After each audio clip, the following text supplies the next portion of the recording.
I want to start this video with an apology to the Sonic fans of the early 2000s. I like Sonic Adventure 2, but I think its shortcomings are really hard to look past, especially with this being my 5th playthrough of the game.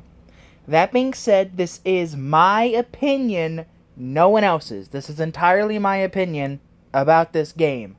So please, if you would be so kind, be respectful in the ways that you tell me that I can go jump off a cliff and suck your nuts.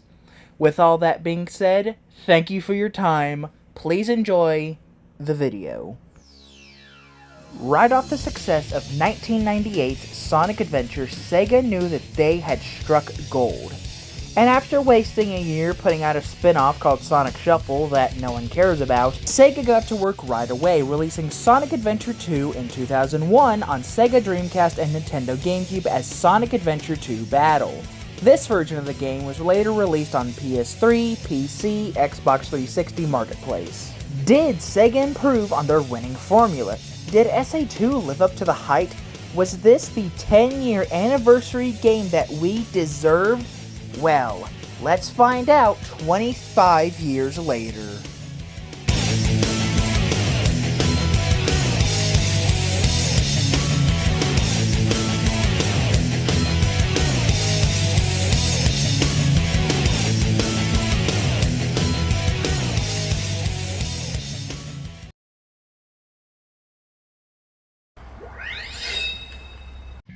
Now, I do want to look at Sonic Adventure 2 both as a sequel and as a standalone game.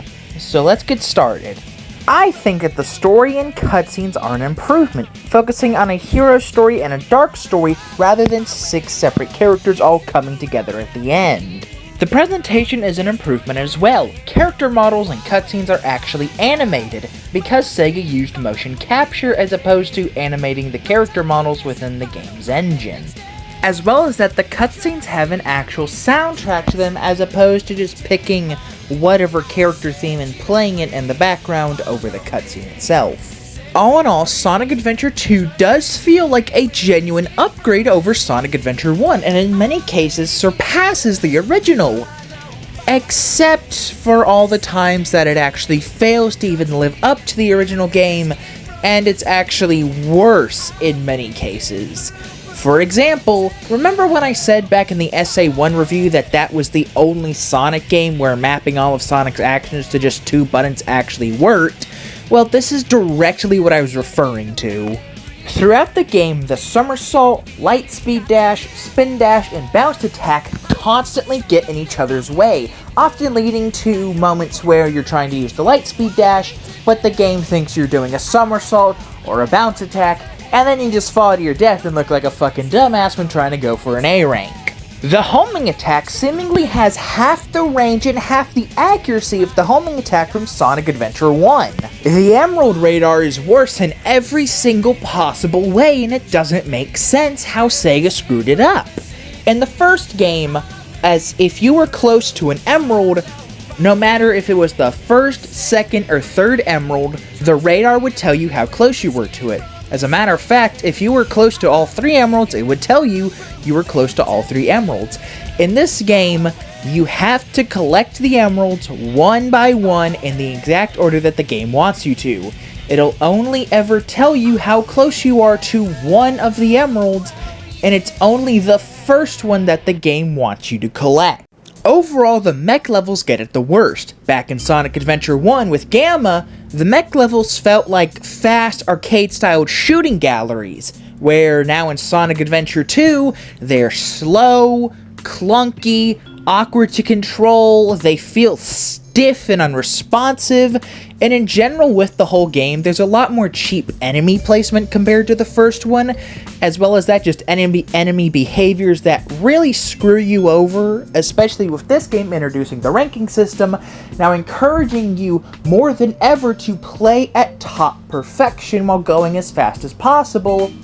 But sadly, with things like this shorter homing attack range, it bites you in the ass more than often.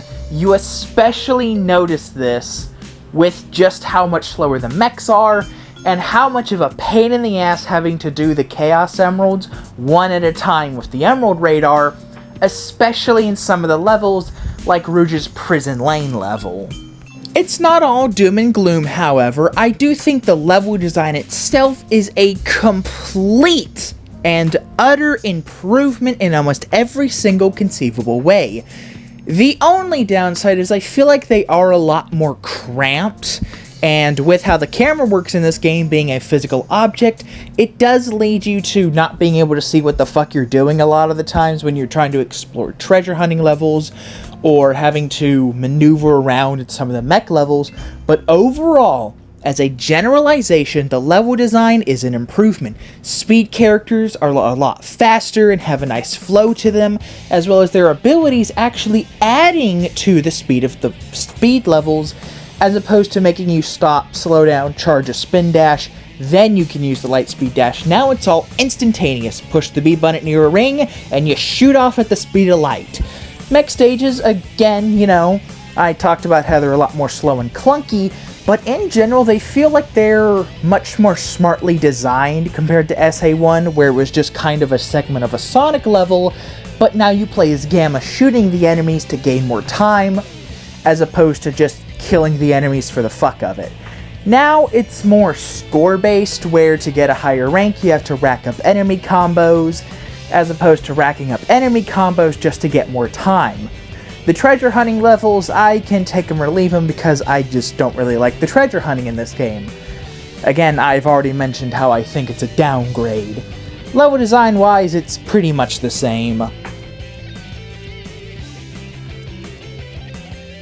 But that is directly comparing Sonic Adventure 2 to Sonic Adventure 1. It's an overall improvement, but as a standalone game, it's pretty solid. It's got some flaws, but it's pretty solid. Sonic and Shadow are the best parts of the entire game, hands down, as the speed levels are streamlined and they have a nice flow to them. That is until the game's pitiful homing attack range and having all other actions mapped to just a single button start to get in your way, with misreading inputs or just flat out not locking onto targets that are inside your homing attack range. Seriously, I've never had the homing attack in a Sonic game misfire this often, and the delay on the spin dash almost completely halts and ruins your momentum in levels. One thing that I really liked about the SA1 spin dash is it was spammable. You could quickly charge it up and let it go, just like in the classic Sonic games. Quickly charge it up and let it go. In SA2, you have to hold down the B button and hope the game doesn't perform a somersault or any other action, and then you just kind of have to wait a second for the spin dash itself to actually initiate, before then charging the spin dash, before then finally releasing the spin dash and continuing on with the level. At least the upgrades are found within the levels this time, and they never really interrupt the flow of the gameplay. They're always to a room just left of the main path, and in some cases like Shadow's Lightspeed Dash, lead you to a unique pathway that you would only ever take the first time that you obtain the Lightspeed Dash, as usually you're just going to continue on the main path. It's interesting, I like it. All in all, with the speed characters in this game, I can confidently say when everything works as intended and you're in a good flow state, this is probably some of the best speed character gameplay you will find in the Adventure Sonic series. That being from Sonic Adventure in 1998 all the way through to Sonic 06 in 2006. That being what I consider the Adventure series. Seriously, it is just the most fun flow state gameplay you will find until we get to the boost era games. Oof, talk about a downgrade. Okay, I'm not gonna ramble on because I kind of already mentioned a lot of this, but clunky controls, claustrophobic level design, doesn't really work together the best. On their own, however, still, they're fun, they're fine, they're serviceable. In fact, some of these levels, I would argue, are as good as even the most mediocre speed levels, still being a blast to play through. The upgrades aren't really anything to mention. There's the mandatory hover, there's the mandatory attack upgrade, which allows you to break iron crates, there's even an optional armor upgrade, which allows you to increase your health. Lastly, we have the Mystic Light. However, everyone gets the Mystic Light, and so it's not that special. The slow speed and slow acceleration of the mechs, combined with their almost sluggish feeling lock-on mechanic, overall makes you feel more like a sitting duck compared to the first game where you felt like a robotic badass. And that should be the exact opposite feeling when you are piloting a giant mech suit with laser guns and hover boots. Eggman probably has some of the most fun and creative levels, not only with the mech stages, but also just with the whole game with his gravity level and cosmic wall. That was just a blast to play through every time. Tails, on the other hand, Tails is just too big and too bulky, and honestly, with Tails' gameplay just being a copy of Eggman, but somehow worse, it just kind of adds to the theory that Tails was a last-minute addition in this game, as in early interviews for Sonic Adventure 2, it was kind of hinted at that Tails wasn't meant to be playable, but after fan backlash, he was seemingly added in. I don't really know how true this story is, and I do understand that Tails' mech gameplay is symbolic. It's showing Tails stepping out of Sonic's shadow and that he can handle being a hero on his own. That's great. I love that they're keeping continuity. But they couldn't have done it in some other way than just being a worse Eggman, which means in Eggman's only mainline playable appearance, all of his levels are more fun, more creative than motherfucking miles Tails per hour. And on top of that, no, I'll go even a step further. Eggman is more fun and creative than half the fucking game. Oh my god. I already talked about the shortcomings compared to SA1, which just leaves my personal feelings. The first half of Knuckles' gameplay is actually pretty promising. That is, up until Aquatic Mine. That is where things start to go south for me in just the worst of ways. I think Aquatic Mine, completely unintentionally of the level design itself, kind of highlights a lot of the problems with the changes to treasure hunting within Sonic Adventure 2. It feels like a step back on Sega's priority list when it came to developing Sonic Adventure 2. And I can easily say that 100% applies to almost every single Rouge level in the game. As many of her levels, this also includes some of Knuckles' levels, include emerald or key placements that are incredibly picky on where you need to dig to actually pick it up, and the hints are rarely, if ever, actually helpful, oftentimes being nonsensical and way too cryptic for their own good. This actually ended up leading to me raging within Rouge's prison level, accidentally breaking my tripod that I used to record gameplay footage. And all in all, looking back, yeah, I still think it was kind of a valid crash out. When you have only 5 minutes to find 3 Chaos Emeralds, and the hints are as helpful to you as a sack of rotting potatoes, which have reached the point to where you can't even plant them in the ground to grow new potatoes, and the camera seemingly goes out of its way to get stuck under the floor, yeah, I feel like I had a pretty valid crash out, and all in all, this kind of soured my experience in the treasure hunting. And for a little bit there, it actually soured my experience of the entire game, leading me to take a day where I literally just sat there and thought about my thoughts, and how much of them were pure rage from the Rouge level, and how much of it was genuine critiques. Even now, while recording the voice lines and editing the video, I still wonder how much of this is just me being a pissy little bitch.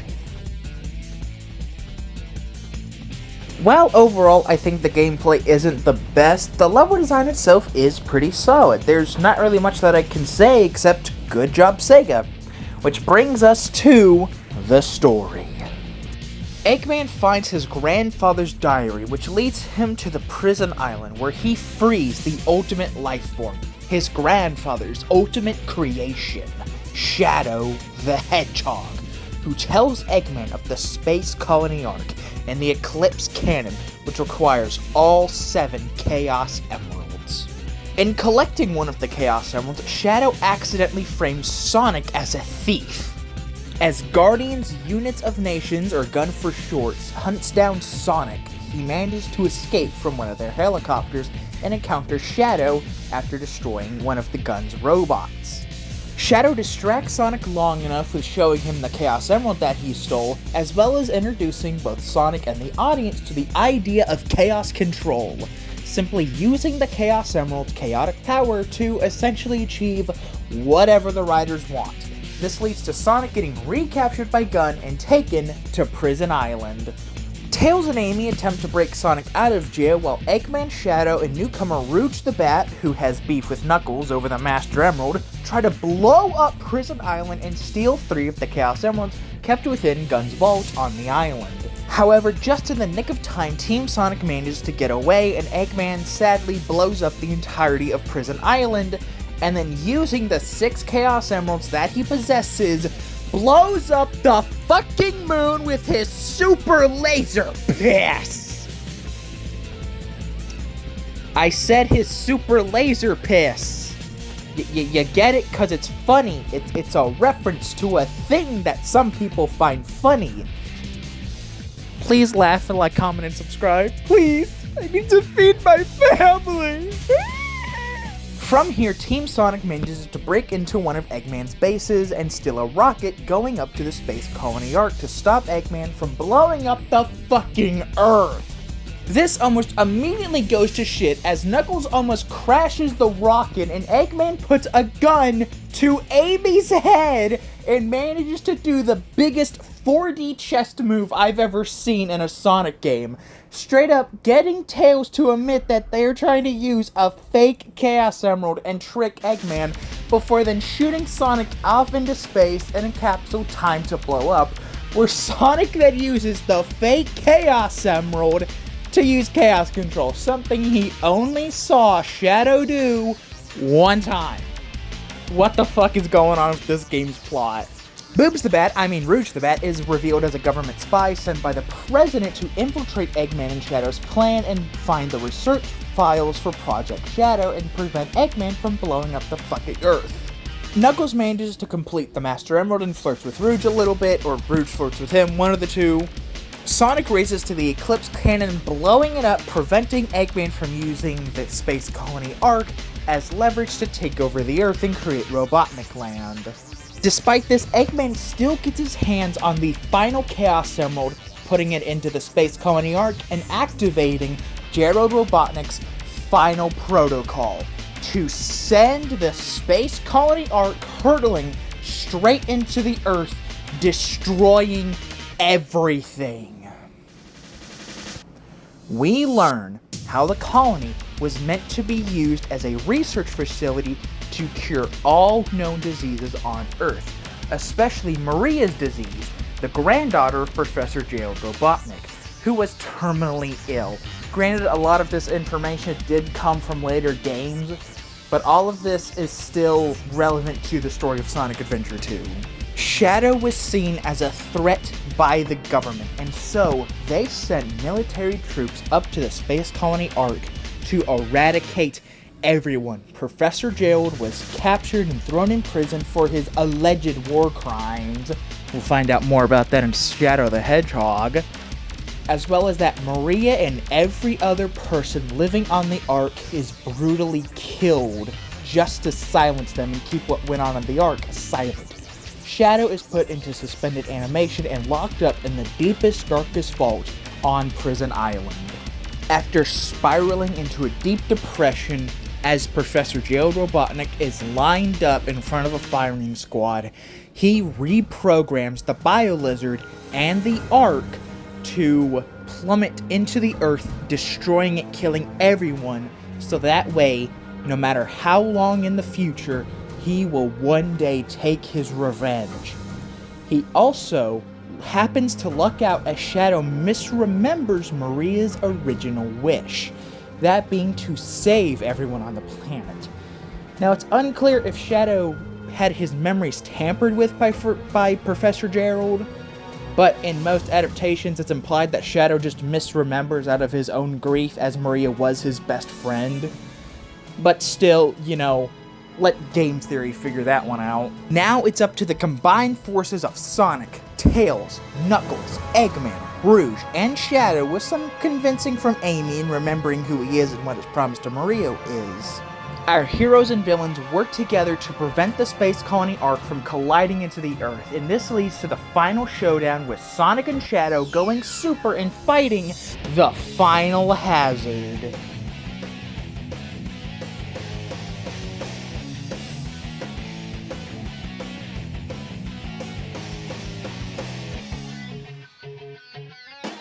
The Sonic Adventure duology sets a standard for the ending of Sonic the Hedgehog games, that being the final fight, you transform into Super Sonic, a kick-ass rock song plays in the background, and you absolutely kick ass! It is all hype, all aura, with usually not very much substance, but usually that's the point.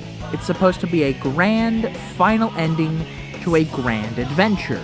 And while yes, I think in terms of gameplay, Sonic Adventure 1 does it better, as Chaos is such a pathetically easy final fight, it sort of allows for the player to just turn their brain off and think about what a cool moment it is, instead of analyzing the fight itself.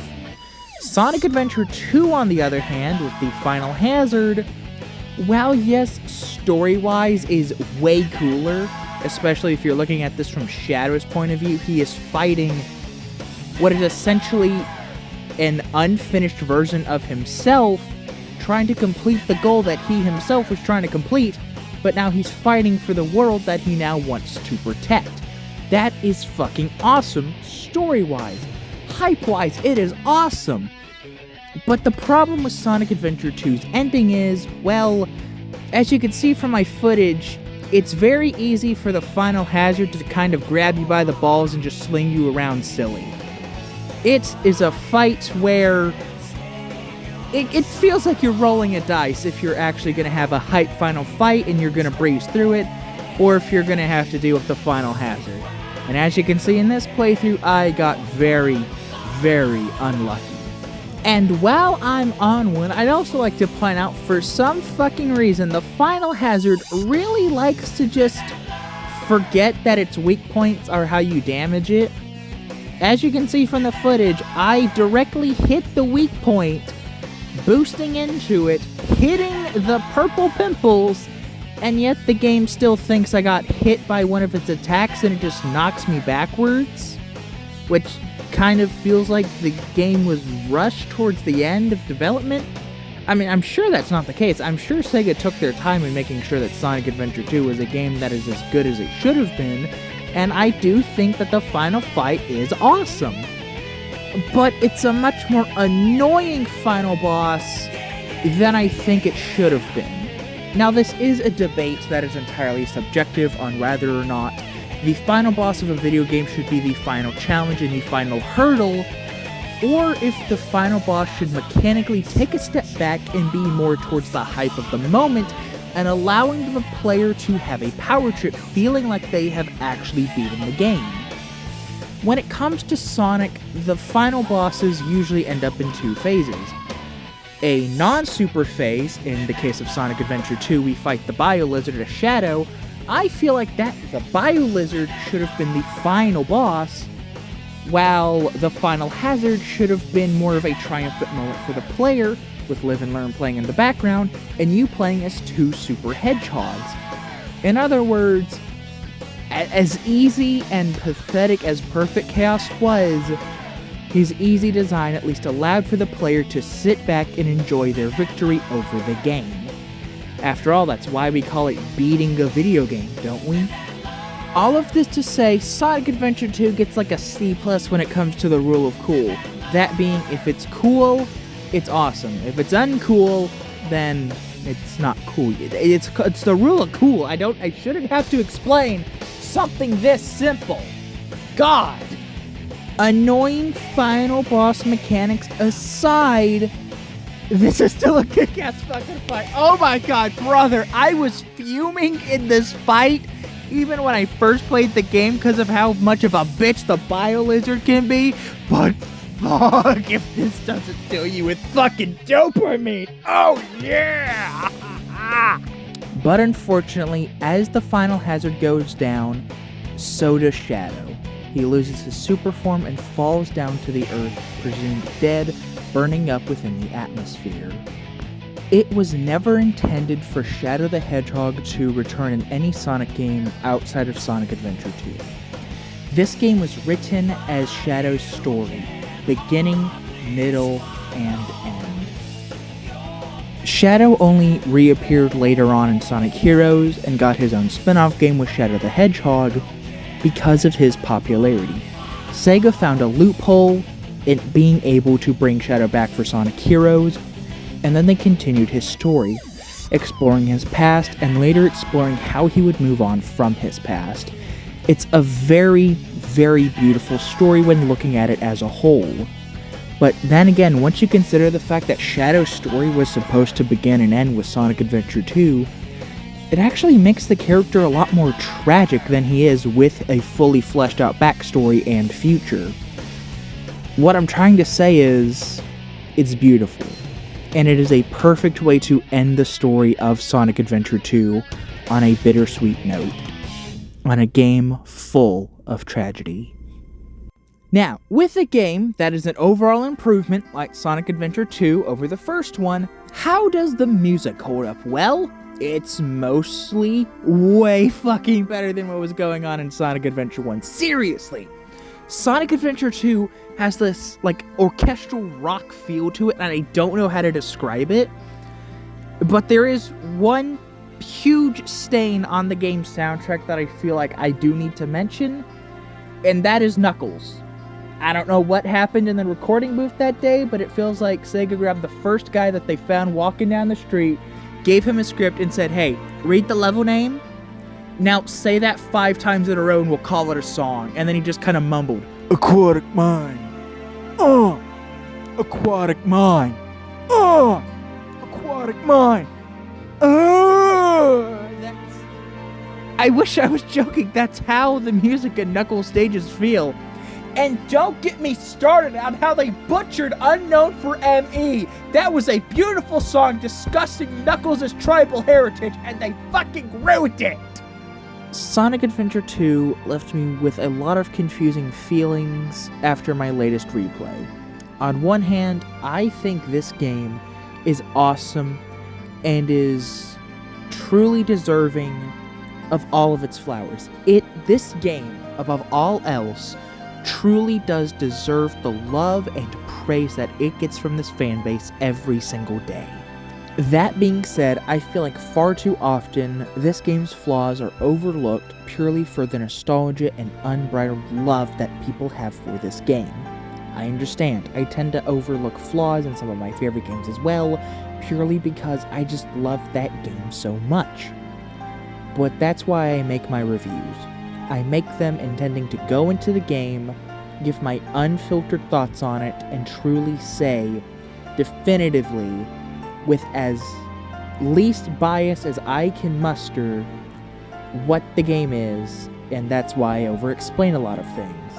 Because I want people who have never played the game before to leave this video understanding the game, its flaws, and without ever playing it, understanding if they themselves would like it, so that way they may want to go out and play the game themselves.